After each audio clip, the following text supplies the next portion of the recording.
Mayaanyuurta oo lugta ku taagay oo kaliya mise wax kale ayaa jira. Wax ka ogow. Arrinta Kurt Zouma waa ayaamahan qabsatay bogagga ugu waaweyn ee jaraa'idka ugu afka dheer caalamka iyo telefishinada waaweyn. Daafaca hore ee Chelsea xulka Faransiiska Stoke City haatan ka tirsan naadiga galbeedka London ee ku mataanaysan Chelsea ee West Ham United. Kurt Zouma ayaa todobaadkan horaantiisii baahiyay mid ka mid ah bisadaha guriga uu ku xanaanaysto isagoo la fara ka ciyaaraya oo lugta sidaa ugu qaaday sidii qof darbeynaya oo kale.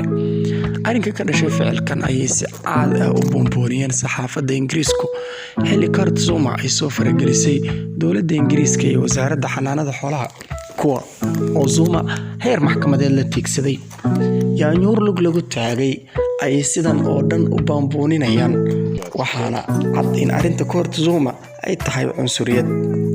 Kurt Zouma oo ka mid ah ciyaartoyda haatan loogu jecel yahay ee mustaqbalka leh horyaalka Ingiriiska gaar ahaan kulanka London Derby ee kooxaha West Ham iyo Chelsea maadaama uu ciyaaryahan labada kooxoodba u soo ciyaaray ayaa ah nin madow marka lagu sii darana oo nin muslima nin madow oo muslima gaar ahaan asalkiisu yahay Afrikaan haddana aynkan saameyn ah ku leh dadka reer London ayaa dhibaysa cunsuriyiinta caddaanka ee magaaladan u dhashay.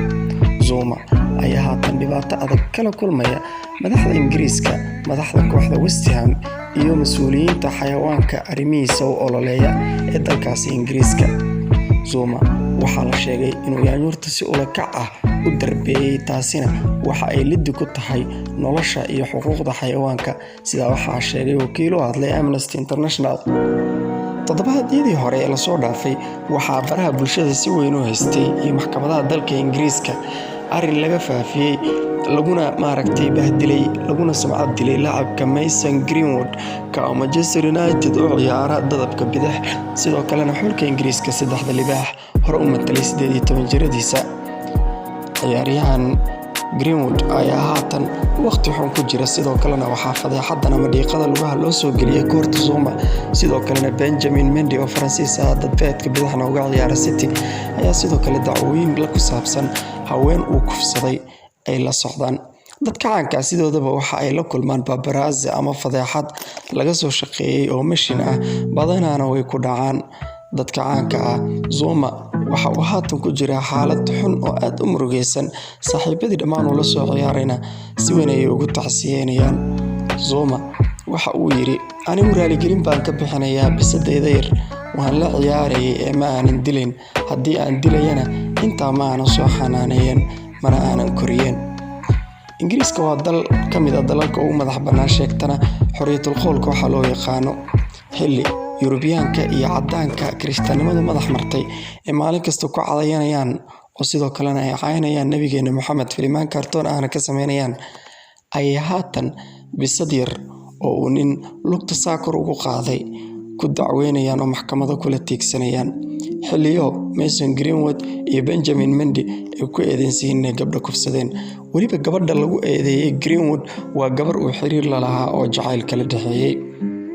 dalalka Yurub waad u sii hayaamaysan waana u sii ordaysaan sayesha nolosha ka jirta waa mid aan la maxdin oo horey waxaa uga sheekaystay oo ku dhibtooday raggii hore ugu noolaa ee ka shaqaysan jira xagga xililooga gabdhaha reer London inay ku fiican yihiin cawayska baararka baashaalka iyo waxyaabaha la mid ah waxay yaqaanaan ciyaaraha mashiinada sidan oo kale.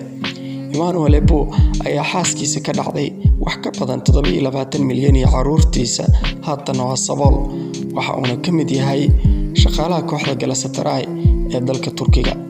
haddaba Kurt Zouma oo weli ah nin dhalinyaro ah mustaqbal wanaagsan kala kubadda cagta haatan waxa uu ku jira maalmo mugdi ah wakiiladiisa iyo looyaradiisuna waxay gidgidinayaan sii jirista mustaqbalkiisa. haddii muuqaalkan uu ku soo gaaray hayloobin in aad page-ka follow dhahdo YouTube kana subscribe noo sarto aan isla socod wanaagsan mahadsanideen.